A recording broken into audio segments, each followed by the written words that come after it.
leads that encounter to end in tragedy is that the police officer takes it upon himself to reach enormously consequential conclusions about Sandra Bland in the absence, both in the space of 30 seconds and in the absence of any real evidence at all, right?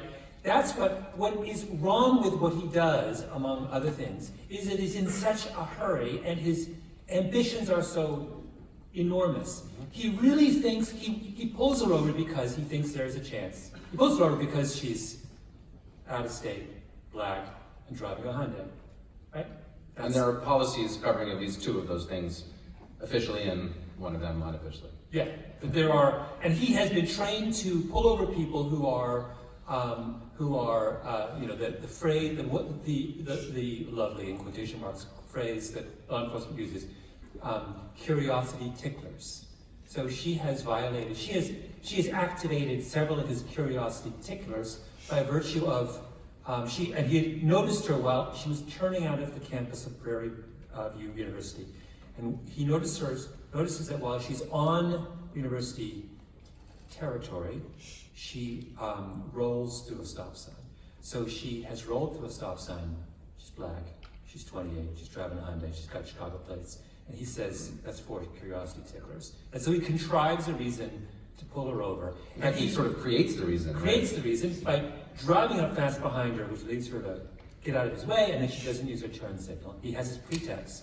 And then he creates a fantasy about this person he's pulled over. The fantasy is that she's dangerous. And this comes up later in the course of the investigation. He gives this deposition. And what's weird about, actually, with the deposition is that even though the case itself, when it happened, attracted attention, around the world, as far as I can find, there was like one minor story in the Austin Statesman about the deposition, and that was it. The deposition was completely ignored, even though the deposition is like deeply revealing. Deeply revealing, and you realize what a like I said, like this bizarre fantasy that he creates in that moment, that she is dangerous and harboring some deep criminal intent on the basis of the flimsiest of and most misleading of cues. And it's that I think is problematic and that we need to sort of zero in on. One of the fascinating things, though, about your treatment of that whole deposition is that you believe him when he says he thought she was dangerous. You can imagine that other readers might be more skeptical and say, and you consider this view in the book, in passing at least, no, he was just a racist, and not only in an individual way, but also in the production of the structural racism of the cops and the stop and frisk and so forth, rather the pulling over of supposed traffic violations. And then later in a deposition under oath, he wanted to explain why he stopped her, and he made up these reasons after the fact. Yeah. But you don't think that. You buy what he's saying, and that's partly because I don't want to say this, but maybe you're defaulting to truth in believing his account. I am defaulting to truth. I have two That's reasons. a magic thing in the book, defaulting to truth, and you're not supposed to do it. Yeah. You are supposed to do it, but let me explain You're why. built to do it. You're built to do it. Let me explain why I believe him when he says that. Two reasons. One is that if you look at his, so we have from the Texas Highway Patrol has on file, you can find it, a complete record of every traffic stop he ever made as a member of the police force. And what you see when you look at that is that him stopping Sandra Bland on the flimsiest of pretexts was not an anomaly. It was what he did. Yes. He is the, and further, you could say that he is not by the standards of what we want, what the Texas Highway Patrol wants a cop to be, he's not a bad cop, he's an ideal cop. They are trained to stop people on the flimsiest of pretext, and he did exactly as he was trained to do. His whole career was stopping people on flimsy pretexts, right? So it's like, if you look at the list of reasons of, first of all, you look at the number of people he stopped, he's jumping out of his car 4, 5, 6 times an hour. And to put this in context, if you go back 25 years and you do a similar search of what police officers did, you will discover they never got out of their car. If you were a police officer in small town Texas in 1975, you got out of your car to get donuts. Like, you did not, the last thing you did was pull over people who were driving down the road for no, the whole notion of policing was different. You sat in your car and you waited for a call after and you reacted to something that happened. This is a whole new way of policing. And he was the perfect embodiment of this new philosophy. You look at the list, he's stopping people for, the light above their license plate is out. And he pulls you over. Why? Because he thinks that there may be reason to believe that if you're the kind of person who didn't attend to the broken bulb above your license plate, then you're also the kind of person who is smuggling drugs, right? That's the theory. He never found anything, right? If you look at his long time on the force, the man stops, dozens upon dozens of people, and the sum total of all of that frenzied activity is like once he stops a kid who is, I think has a token amount of marijuana in his car. He may have got a gun once, but basically he's coming up with nothing. So reason number one for me to believe him is that what he does with Sandra Bland is so a part of who he is. It's not an expression of some kind of latent prejudice. It is an expression of his training as a police officer. Secondly, it's not inconsistent to say that he's scared of her because he's a racist. In fact, it's entirely consistent. That's why he's scared of her, because she's actually bigger than he is, and she's black, and that makes it, and because he assumes that big black people are scary, it makes it really easy for him to construct a scenario where she's a threatening criminal, and he is trying to, uphold law and order. So the racist argument and the argument that she's scary are consistent, not inconsistent. And thirdly, there are actual things that he does. He approaches her for the first time on the passenger side, which is what you do when you're not scared. And then he goes back to his car. And then the second time he goes up, after he sits in his car and he constructs this fantasy, he approaches her on the driver's side. And that's the only reason you would do that on a highway traffic stop. So he's exposed himself to this traffic by approaching on the driver's side, is if you think the person has a gun. Because you can defend yourself if you approach on the driver's side, and you are a target if you approach on the passenger side. So all those things make me think, the man's terrified. I mean, and by the way, the way we train police officers in the present day is to be terrified, right? Like, the reason people who deny think that he's making up a cover story are wholly ignorant of the totally perverse way modern law enforcement works, right? He's trained to be terrified. Of course he's terrified. So, I'm feeling a little terrified. It's a very effective invocation of the experience. When you think about people who talk to strangers for a living, cops are an example, and it's particularly egregious because, after all, he's talked to all those people that he stopped, and he's tried to make some determination about how dangerous they are. But another kind of person, there are two other kinds of people who immediately leap to my mind when I think about people who talk to strangers. One is salespeople, because you're often selling to strangers. And there, it's sort of an interesting counterexample, because there, you're doing everything you can to comprehend them in order to produce an effective sale. And I just wonder whether, I have no idea, I wonder if salespeople do better at talking to strangers insofar as they're trying to make a sale. And in fact, to the extent this comes up in your book, it's from the other side. It's from the buyer, as it were. The person who believes what the salesman is, the pitch the salesman is saying. And then the other group of people who also come up in the book are anthropologists. And you take us into Central America, a very intrepid pair of anthropologists. To actually Indonesia. To Indonesia, sorry. Who go to a village where people drink alcohol that turns out to be, is it 100? Oh, that story. Yes. I'm mixing up my anthropology stories. Yes, there's several anthropologists. There's several anthropologists. I'm talking about the drunk anthropologists. Yes, that's right. All of Malcolm's, as you can guess, and as you will know as soon as you read this book, it's a classic, the great read, and every, anecdote could have a name, and this is the adventure of the drunken anthropologist. It's like you can play a game where every Malcolm Gladwell anecdote could be turned into the name of a Sherlock Holmes story. The giant rat of Sumatra. It's obvious, right? So here, these anthropologists, they do really well at talking to strangers, it seems, at least in your, Yeah. I'm sure not all anthropologists do well with that, Yeah. but that's what they're trying to do. So I wonder, is there something we could learn from either salesmen or anthropologists Yes. about how to go about talking So- to strangers? The salesman part is really interesting because what is it that a successful salesperson does? The first thing they do before they size up the person they're trying to sell to is they sell themselves, right? They establish their credibility, their friendliness, their interest, their, I once in one of my earlier books, Kind of like when you go to sell a book. yes, that's right. I had a profile of the #1 car salesman in America, who was this guy in rural New Jersey. And he was really, really fascinating. And his record was, he was like an order of magnitude better than anybody else. And he was the kind of he wasn't a fast-talking, slick guy. He was the opposite. He was this guy, when you met him, he just oozed authenticity. And he impressed upon, before he even sized you up, he impressed upon you the fact that he was a straight-shooting, normal guy who was not trying to hustle you. On the contrary, he just cared about, serving your interests. And I think it was genuine. I think he actually genuinely believed that that's what he was doing. There's two kinds of genuine. He genuinely believed that's what he was doing, and that is genuinely what he was doing. I think that's genuinely what he was doing. Because he pointed out... He was just doing people the favor of selling them a new car. Because he makes a really interesting point, which is if you're a car salesman, and I love the fact that we've now detoured into car salesmen, but he says, the thing about the mistake, I asked him to talk about what are the mistakes your peers make.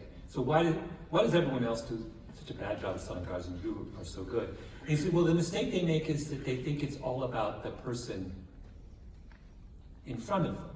But he said, no, success in this business is about referrals. He's like, a successful sale for me is where I don't sell the person in front of me a car, but they like me so much that they go home, and when their friends are buying a car, they say, oh, you should go talk to that guy, he was really nice. That's where my success... There's a volume business. Yes, you want, and that person might tell 4 people, and you might sell 3 cars because of that one success. So the other rule he had was, you can never dismiss so anyone who comes into the dealership deserves your full attention. So he never judged anyone. If you were a 7-year-old kid, he would treat you as seriously as if you were, a millionaire. Why? Because you don't know who the 7-year-old kid's father or uncle or grandfather is. So he would spend his whole afternoon with a 7-year-old kid. I thought it was kind of fascinating. But the point was, he begins with establishing his own credibility. And this is, of course, exactly what Brian Encinia in the cop in the Sandra Bland case does not do. He behaves without regard for his own credibility. In fact, he blows his credibility before she even meets him by pulling her over on a nonsensical traffic stop. And the idea that we have trained police officers to behave in such a way that their credibility is destroyed before they even meet the person they're pulling over is incredible, right? We should be taking the people training cops and sending them to meet with this car salesman, and he can teach them something. So, it's funny because I spent a lot of time in a book with these 2 brilliant criminologists who have rethought a lot of David Weisbrod and Larry Sherman, and they think endlessly about this. It's like the first task of a police officer in dealing with any member of the public is to establish their credibility and integrity. But you can't do anything before you do that. Whereas, presumably, what a lot of people think is that they should establish their authority first. Exactly. And there's a huge difference between those two things. Now, when you talk, though, about the salesman who established his authority, that's also what your spies did in the book. Yeah. Right? They were really good at establishing their authority. Yeah. There's a lot of spies in the book, in case you're interested. A lot of spies. There are a lot of really cool spies. Yeah. And so you establish authority, and then the other person will believe whatever you say. Do you think people believed what the salesman said? Or they discounted what he was saying, but they needed to buy a car, and they figured he was a nice guy, and they might as well buy the car from him? No, I think that they are when they enter a dealership, they are desperate to find someone who seems to have their best interests at heart. His argument was that people enter a car dealership and their expectations are really, really low. They've had so many bad experiences over the years, and that just by being a normal human being, he can sell more cars than anyone else in America. Stunning thought. But spies, so since writing the book, the more I think about this, the more of a radical position I take on spies. Okay, good. Let's get into some spy radicalism. So spies, and I was reading this article in one of the, there are all these journals devoted to spies, where academic, and virtually everyone who writes in there are they're all ex-CIA officers or ex-MI6 officers. And there was one really brilliant essay I read recently by a guy who said, if you take the long view, and you see that, well, during the Cold War we had Aldrich Ames and Robert Hansen and a couple of other ones.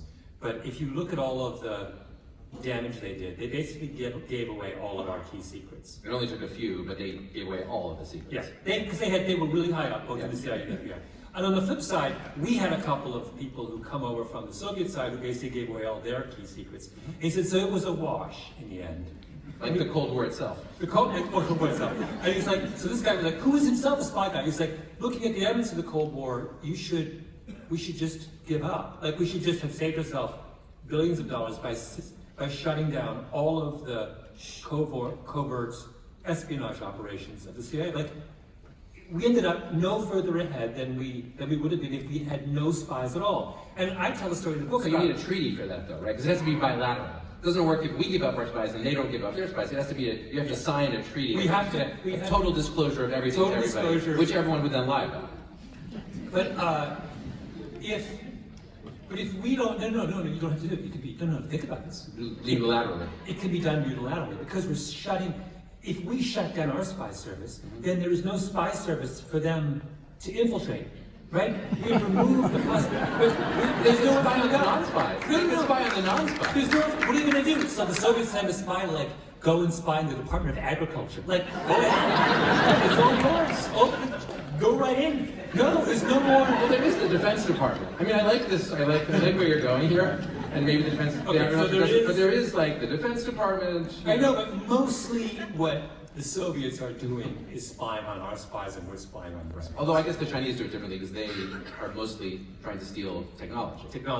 Okay, so let's bracket technology and secrets. But it's clear that an awful lot of this activity is just a merry-go-round. Yes. And we should just Arms jump race, off. merry-go-round. And billions and billions and billions of dollars were spent on the merry-go-round, right? Yes. So this is, I found for a spy to say this, and I tell the story of how, I open the book with the story of how there's a defector comes over from Cuba and he calls together all the leading CIA people running our Cuban espionage operations. It says, not one, but not two, and not three, but every single spy you have in Cuba right now is a double agent working for Castro. The whole thing, it was pointless. Why bother? We had an operation in Havana inside the Swiss embassy for years and years and years.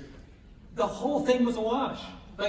Worse than a wash. But okay, let me try to up the radicalism here. Yeah. So you can imagine someone saying, well, this is true of all arms races, right? Each side goes like crazy, and there is a theory that the point of the way the United States, quote unquote, won the Cold War was just by outspending the Soviets. So then there was a point. Yeah. We just waste more money than you do, and since we can afford to, we win.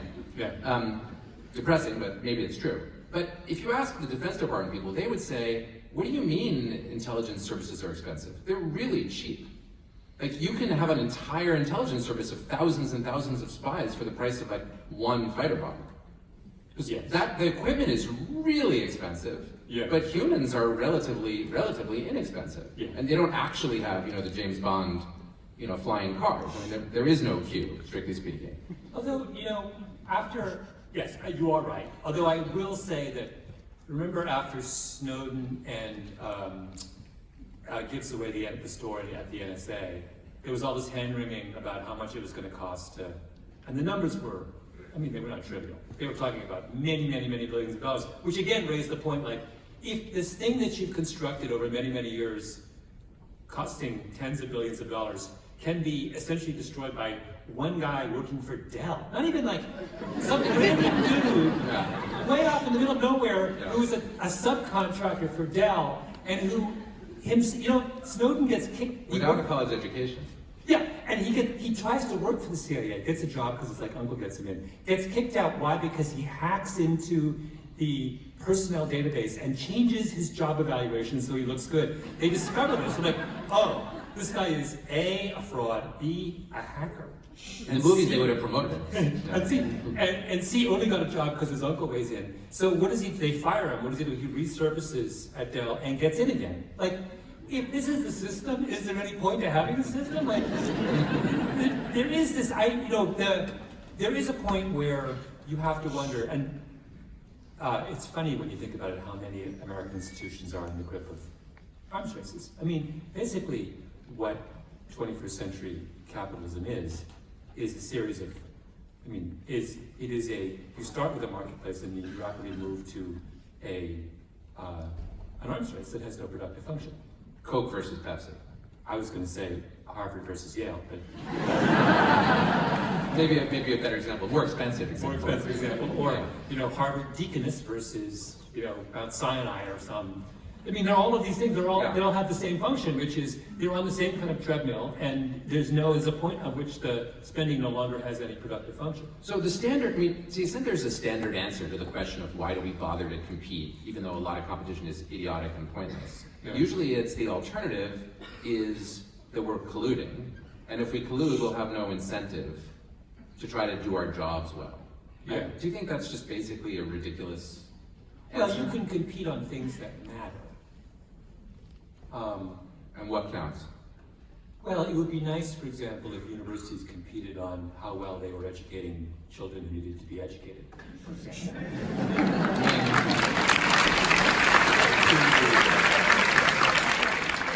We think we are competing on that. Like, that's what we tell ourselves. That's the sad thing about it. That may be sad. I did hear the podcast about the LSAT. I was going to tell you, by the way, probably most people here have heard the Malcolm's episode about the LSAT. I only give 8-hour open book, open everything. Yeah, I've never done the good for you. Thing. Because it seems, as you say, it seems. Will you reveal to us what your LSAT score was? Will I reveal to you what my LSAT score was? I got a lower score on the LSAT than I ever got on any other standardized test. Okay, how about that? Is that good? No. Were you as impressed by its idiocy as I was? Deeply impressed by the idiocy. Yeah. The logic games I just thought were, and truth to be told, they bear no relationship to anything that one ever does in the law. Yeah. Leaving the speed out of it. The speed, yeah. But for those of you who listen, the episode was all about, I didn't understand why they had time limits. Yeah. And then when I went to the people who would make and administer the LSAT and asked them that question, they didn't have a good answer. Well, no, it was worse than that. It was like, it never occurred to them that would be an issue. I think you got the right answer. I mean, you buried the answer a little bit in the episode, but you pointed out that law school exams are typically timed, and they measure whether the LSAT is any good by seeing if it predicts first-year grades. So it's really the law school's fault. It's not the fault of the exam. It's really the fault of the law school. But it was weird to find someone who was engaged in doing something and was radically incurious about the reasons for doing that thing. Right? That's only weird to you, Malcolm. Like, most of the world is people doing whatever they do every day and not giving a hoot about what it is that they're... Yeah, no, it's funny. And the other thing, no, I won't. I was going to say something disparaging, but I won't. You can say it. You can be disparaging.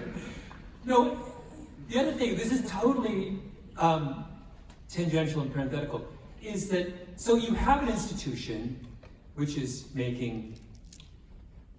constructing these tests and administering them, and has been doing so for 70 years. And, by the way, it makes a lot of money doing it. And, no one's particularly challenging their right to do so.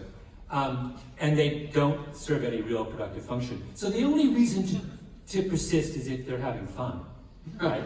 So I was like, okay, so I can think of no behind the closed door, they would all be chortling to themselves. So my thought was there's no reason for you guys to be doing what you're doing unless you wake up in the morning with joy in your heart and think, I'm going to come up with some really killer questions today.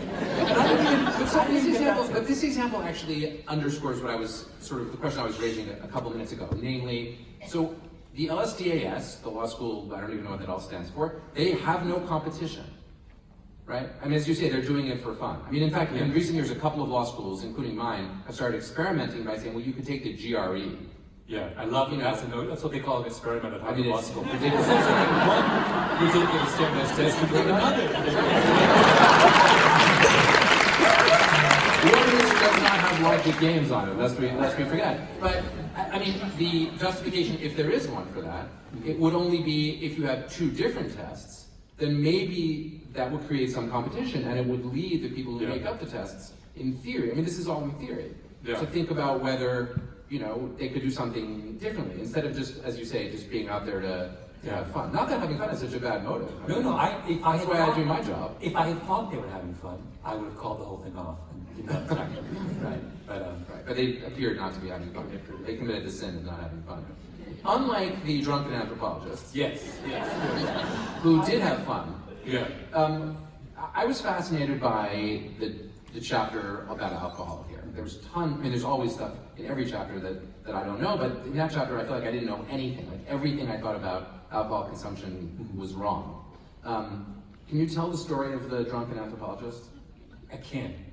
So, that chapter began because I was looking since I was interested in this question of conversations between strangers going awry, naturally I thought that campus sexual assault would be a reasonable place to start. That seems to be, albeit a highly controversial one. But some part of that problem is about that clearly conversations are going badly awry, right?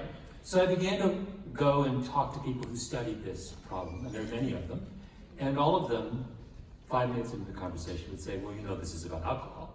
We all said this, and I realized, okay, so maybe I should rethink and start thinking about more about alcohol.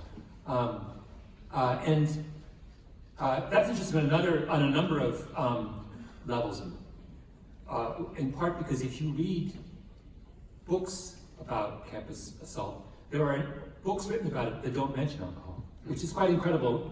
Rarely do you see this gap between the way an issue is discussed in public and the way an issue is discussed by the research community. Anyway, so it led to this long question about, okay, so what happens when you're drunk? That might impair the conversation that's being had between two strangers at a party or what have you. And the common position is that what happens when you drink is you become disinhibited. Which is what I thought. Yes, that you simply, the kind of surface constraints on your personality melt away and some kind of purer version of yourself emerges in vino veritas, right? For better or worse. In fact, the contemporary position on alcohol now on drunkenness is very different from that, and that is that drunkenness causes myopia.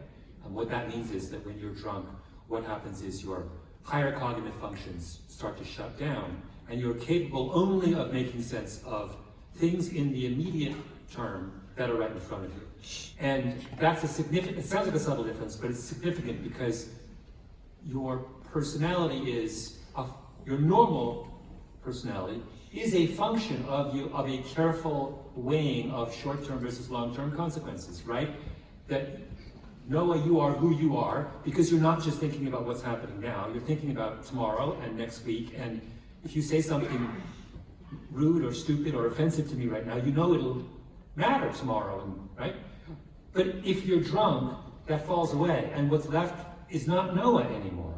Because Noah is someone who thinks about tomorrow. What's left is the version of Noah that doesn't think about tomorrow, which is not Noah, right? And to the extent that it's a version of Noah that doesn't think about tomorrow. Yes, but that's not a version you approve of. True, but it's a separate question. I think we can discuss it without a view of which is the essential Noah. Oh, no. I would say it's the non-essential Noah. Yeah, okay. Isn't your non-essential self a portion of yourself that you would not willingly choose to be? Well, that would be super nice if that were true, but it might be the other way around. Right? I mean, it could be that the portion of myself that I don't want to be is actually the essential me, and that the me who all the work goes into producing the public me is the inessential me. You want to lie on the couch. I mean, I'm getting to that. Believe me, I'm going to get to psychoanalysis and talking to strangers. I promise you. Okay. Regardless of whether Drunken Noah is the anti-Noah or simply altered Noah, it's not typical Noah, right? And it's not ideal Noah. Yes. Right. So, if this version, the drunken version of ourselves is this radically altered, less than optimal version, then that's hugely problematic, right? And it makes it hard to understand, for example, how consent can ever be appropriate when people are very drunk, because the notion of consent assumes that it is your essential self that's consenting, not your altered self. But also it means that I think that we have also it raises the question of whether the transformed drunken self is someone who is much more likely to engage in criminal behavior, which turns out to be true, right? That's what a lot of this sexual self is about, is that people get very, very drunk, thinking that it is a harmless, fun state, and in fact it's a state that radically increases their chances of being criminal sexual predators, right? On the one side of the equation. So anyway, what does this have to do with the drunken anthropologists? Well, a lot of this rethinking of drinking begins in the 50s with all of this anthropological work that starts going around the world and observing that in other parts of the world, drunkenness doesn't look like drunkenness in the United States. Right? So if drunkenness is cultural, essentially. Yeah, the drunkenness. So if drunkenness, not just how often you get drunk, but what you do when you are drunk. What you do when you get drunk differs dramatically from culture. So these the anthropologists of these two lovely, this couple taught at Brown for many years. They went to Bolivia in the 50s, and they observed that this tribe they were living with would drink essentially grain alcohol, the most potent liquor imaginable. Every Friday night, they would get together as a group, and they would get so wasted that, they would just drink but there was no observable pathology.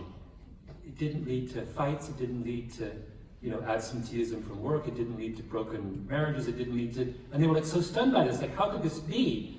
And the answer is, it goes to this question of myopia, that when you are drunk, you are at the mercy of your immediate environment. And they had constructed an immediate environment that was entirely benign, more than benign, and was socially positive. So when they got wasted, social drunkenness. Yeah, they were surrounded by happy things. They sang songs and they held hands, and it was all lovely. It was like a rave, but with grain alcohol. It was like a rave. Yeah, exactly. If that's what frat parties were, we would not have sexual assault, right? But frat parties are the opposite. They are places where the thing that is immediately in front of these, wasted 18-year-olds is not something that brings out their best self. It is rather something that brings out, in many cases, their worst self. The fact that we allow this to happen on campuses and we are seemingly oblivious to its consequences enrages me. Right? Is the answer to engage in some radical cultural experiment to change the cultural norms? Because, that's the thing about anthropologists, right? They go all over the world, they see incredible things, and they report back that what we think is intuitive isn't intuitive. Yeah. But their explanation tends to be a teeny bit different from the explanations that often come up in the work of other social scientists. They tend to say, it's a different culture. So those folks had put a lot of time and effort into figuring out a culture. Maybe it was luck, maybe it wasn't, where getting drunk actually gave them some kind of communal solidarity. Mm-hmm. And so maybe we should be trying to produce a culture like that. Yeah, I agree. I think we should be. And I think the idea of, so some people have been trying to produce a culture around drinking. It's just that the culture that has been produced around drinking on campuses in the last 25 years is the most monstrously maladaptive culture imaginable. Yes. So we know you can produce powerful cultures around it, but we have surrendered that task to people who do not have the best interests of 19-year-old college students at heart. And it's time we went back and took back that particular culture. It is quite possible to have fun at a party without getting blackout drunk, right? at the very least, So I'm told, but I don't remember. At the very least, it makes sense, in retelling the story of the Stanford rape case, there are many things that strike you. One is that here is a party at Stanford where there is a lot of very young people getting very, very drunk, and there appear to be no adults anywhere, no sober people present. How is that a good idea? Like, here's a college that has, not like there are a lack of resources at Stanford for this kind of thing. When I was getting drunk in college at the University of Toronto in the 1980s, there were always sober adults at our parties. It's just the way it was constructed. And so whenever something got out of hand, a sober adult came in and made sure it didn't go too far. I suspect that's why the number of these incredibly problematic incidents in my college years was small. I never knew of a single person who went to the hospital suffering from alcohol poisoning. I never knew of a single person who got drunk. Although I have read, this is maybe about the early 90s, that can't be so different from the late 80s, studies suggesting that the rate of sexual assault on campuses was actually not so different then than it is now. That is to say, outrageously, shockingly, terribly high. All I know is that the gathering of statistics in this area is incredibly difficult, simply because so much goes unreported. All I can say for certain is that our best efforts at the moment suggest the sexual assault problem is way, way, way worse than people imagine. I promised one question about, broadly speaking, psychoanalysis. So here's the question. You talk a lot in the book about default to truth as something that we do, and maybe something that we're hardwired to do. So, your spies are being spies, and they say, oh, I'm not a spy, and then people say, oh, I guess you're not a spy, because we're, it's pro-social to believe people unless you have really strong evidence not to. How do you distinguish that from a situation where we kind of know that you're lying, but we really don't want to think that? Where we're actually eager on some level, and it could be on different levels, but it could actually be on a subconscious level. We're eager to believe you because it would be just too terrible to believe the truth, that my coworker in the next cubicle, who's an award-winning Cuba analyst, is actually palling around personally with Fidel Castro. On odd weekends. It's devastating to think that. I mean, in all of your cases about the spies, you always have the person saying, oh my God, we were just devastated to discover this.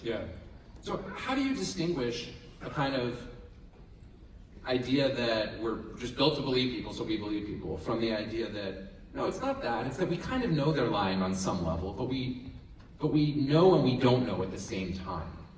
Because we just really, really, really don't want to be disillusioned. Well, there's many ways to answer that. I would say that, so a lot of my ideas in this book about why we do such a bad job of knowing when others are lying come from the work of this psychologist Tim Levine. And Levine's answer would be that real liars, so in psychological literature there's a distinction between, there's a big argument about what is a lie, and they don't count as lies untruths that are told with the intent of preserving social relationships. Are not considered lies. What we would call white lies. White lies. But the category of white lie is quite large. Yes.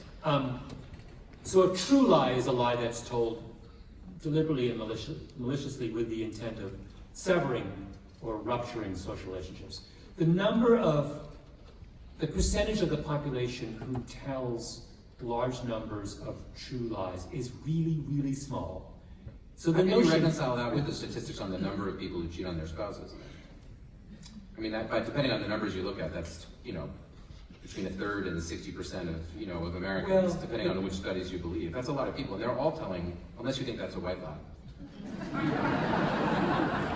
Now, so is cheating on I'm talking about the cheating on your spouse is an act of deception, but it may not involve an actual lie. In other words, I'm talking about the moment when the two people confront each other and one party says, are you having an affair? And the other party says, I'm not. Okay, so that, I don't know what percentage includes that moment. I'm more interested in that act where they confront each other. I'm not, you're talking about the commission of asocial acts, or maybe highly social acts, but overly social acts. But no, deeply malicious acts meant to destroy, so Madoff level kinds of lies are really, really rare. So to add to, I agree with you. How do we know that? There is a healthy literature in psychology in trying to figure this question out. Yeah.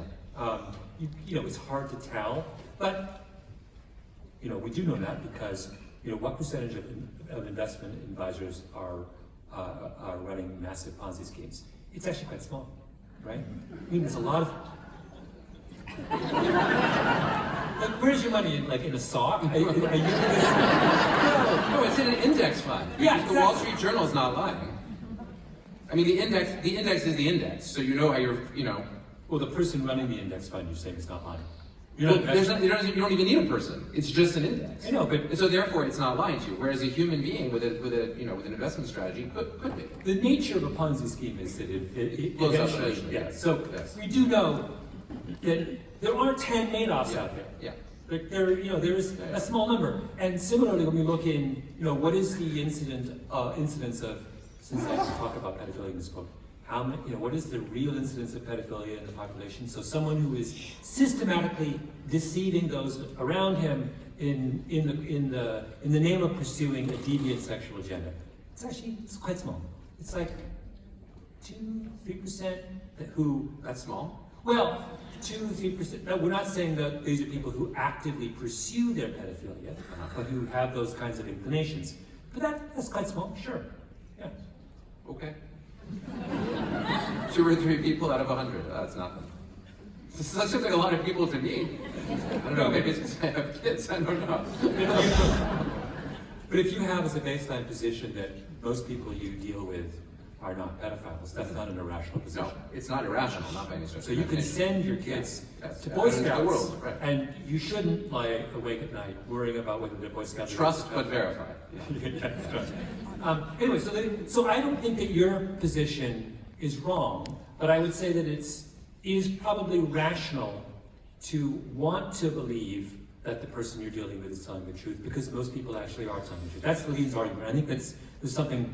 And it's a rationalist argument, presumably built into some evolutionary theory, right? It's rational, and so we've evolved this tendency. So, what are the reasons why so many? And I guess my worry is I'm not sure that covers the cases, many of which you write about, where there's like stuff staring the person in the face. The person who suspects the spy and says, "Gee, I suspect this spy," and goes and asks the questions, and the spy gives a lame answer, and the person's like, "Okay, I believe you." And your answer is, this kind of evolutionary default to truth. But my instinct, at least on reading those anecdotes, was that's not enough to explain that, because the person's doubts were already raised. It's really that they just didn't want to face it. They didn't want to take on board the painful reality. Spies, think about spies as someone who has consumed huge numbers of real and imaginary spy stories. But if you just look at the real ones, spies never get caught. Like, show me a case where the first day that Joe Hill decided to turncoat and spy for the Soviet Union, even though he was a high-ranking CIA officer, he was caught by counterintelligence. Never, ever happens. If you do I wouldn't want to write a book about it. It'd be kind of short. No, if you talk to these counterintelligence officers about their record in uncovering spies, first of all, most counterintelligence officers never catch any spies. And to the extent they do, they catch them after 10 years. Think about how long Aldrich Ames, possibly the worst spy this country ever had. The man is a buffoon. He's a drunken, his performance reviews are terrible. He starts getting huge amounts of money from the Soviets for his spying. And what does he do? He spends it wildly and shows up at Langley in a jaguar with his teeth capped and wearing a fancy, Brioni suit. And nobody looks askance. So, I'm sorry, at a certain point you have to believe. I'm sorry, yeah. At a certain point you have to believe that this is something that is. I just read this book about Klaus Fuchs. Do you know so Klaus Fuchs, he's the one who betrays the atomic bomb to the Soviet Union. I hadn't realized that Klaus Fuchs. I thought he was a kind of minor figure in Los Alamos. He's not. He's one of the greatest nuclear physicists of his generation. And also, his ties to the communists go way back. He's a communist from the get-go. Which actually a good number of the nuclear scientists were deeply sympathetic. Yeah. So it's and all kinds of people were raising their hand and saying, "I don't know about Klaus." I'm like, Klaus goes, and then Klaus was at Los Alamos. They had you on lockdown. And in order to get out of Los Alamos to meet with his Soviet handler, he had to construct these elaborate reasons. Sure enough, like Klaus is always getting in a car, like driving around through the desert. You're like, oh, where's Klaus? Oh, I don't know. He's gone to like, where would you're in Los Alamos. Where are you going to a nightclub in? I think this supports my theory. Not your theory. I think this supports the theory that people really they really didn't want to believe this about Klaus Fuchs. Of course they didn't want to believe it, but they didn't want to believe it in part because most people at Los Alamos were not spies, right? It's Klaus and like, basically Klaus. I mean, there's like one other guy who's a spy, but maybe someone we don't know about, but most of them not spies. Yeah. So I want to make sure we ask some of the audience questions, and this is the first question from Tyler from Westfield, New Jersey, and this question, I'll tell you why I'm interested in this question. The question says, you're known to be an avid runner. How does running factor into your process as a writer and as a thinker? And the reason I was especially attracted to this question is that I didn't exactly meet you, but the first time I ever saw you was in the Equinox in the West Village when I lived in New York. And there were several rows of treadmills. And in the front row of treadmills, in the center, was always Malcolm, running at like an unimaginable speed. And for a long time, he was by far the fastest person in that gym. And then a early 2000s supermodel, I was trying to figure out which one it was, one of the blonde ones. Which one was it? She was better, is that what you're saying? She was right next to you, and she would run right next to you. Really? At super high speed. This happened on more than one occasion. This is like a story about you and your father, like you didn't even notice. And she was like pretty much as fast as you are, and comparably skinny. Yeah. And so I thought to myself, first I thought, I didn't know who you were. I was just like, wow, that guy is incredibly fast. Then I was like, that guy's incredibly fast and doesn't notice the girl next to him. And then later I found out that it was you. So here's the question. How does that running factor into your process as a writer and as a thinker, other than making you oblivious to supermodels? I suppose, well, this, how iterative writing is, that you never, finding a way to express what you really mean takes forever. And that early, and an awful lot of kind of, what you discover when you write something down is how difficult it is to put your thoughts into words, or how difficult it is to know what you think. And so I always think that running is really, among other things, a way in which I can simply take time out to ruminate. All writers, I think, have to have some space in their life for rumination. Dorothy from Boston, and this is, I don't think it means to be a mean question, but it's a teeny bit mean. When I was on my way over here, I asked my daughter, what happens if I have to ask Malcolm a mean question? She said, you have to do it as a compliment sandwich. I didn't know what that was, but she explained to me, so I wanted to say, Malcolm, this is an amazing book. Yeah. After the aha moment that births a new theory, how do you avoid confirmation bias while evidence gathering? And also, great shirt. Did I do it right? Well, one answer is to say that all journalism is an expression of confirmation bias. But then that would confirm the bias that Dorothy holds. Yeah, I mean, I guess the defense I would say is that unlike other forms of writing, the kind of journalism that I'm a part of is meant to provoke, not convince. That is to say, what I'd like to do is to present an argument, maybe an argument that readers haven't seen before. Not necessarily because I think I can persuade you to adopt it, or necessarily because I believe the argument is 100% correct, but because I think it's incredibly useful to consider the problem from that angle. So an example would be, I don't talk a lot, I don't talk a lot about race in the case of Sandra Bland. Why? Because it's really useful to think through the problem of what to do about police shootings and put race to the side for a moment, right? That's a good, do I think that race doesn't belong? No, race totally belongs. But it's useful to take a couple hours and set it aside and say, what if I thought about this outside of that particular prism? And that's what I think useful nonfiction does. And so part of the production of that kind of argument is confirmation bias, happily confirmation bias. Yeah, let's gather all the evidence we can for a particular point of view and run it by you and see what happens. Yeah, and if you default to truth and believe it, that's your own fault. You got to read skeptically, right? I mean, you got to read skeptically. Yeah.